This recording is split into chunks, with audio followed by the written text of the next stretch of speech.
नमस्कार। रउरा सभे के सेवा में प्रस्तुत एगो छोट भोजपुरी रचना कि कमाई दिहलस पपुआ खाँचा भर रुपैया।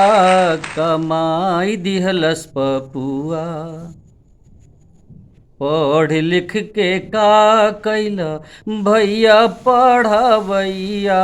कमाई दिहलस पपुआ खाँचा भर रुपैया।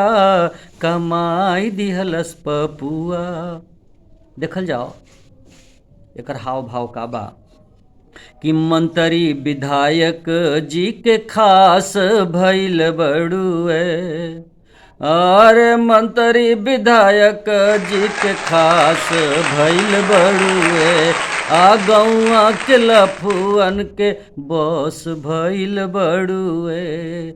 मुखिया जी के कांख के भइल बाया ठैया। कमाई दिहलस पपुआ खाँचा भर रुपैया। कमाई दिहलस पपुआ। देखिए और कैसे कमाता कि मुंशी पटवारी जी के करेला दलाली।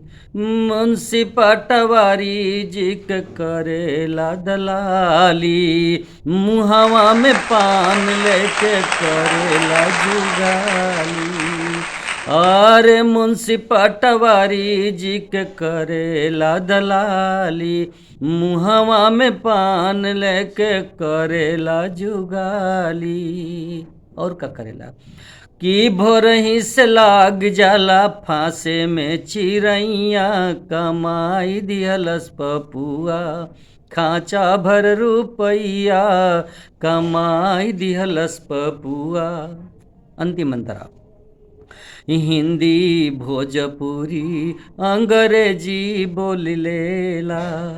अरे हिंदी भोजपुरी अंग्रेजी बोल लेला। बन बत बन हरे सरवो कर पकावा चेला। चेला बन के का कराओ कि पढ़ल लिखल छोड़ छाड़ के बन जा पप्पू भैया। कमाई दिहलस पपुआ खाँचा भर रुपैया। कमाई दिहलस पपुआ खाँचा भर रुपैया। कमाई दिहलस पपुआ। नमस्कार।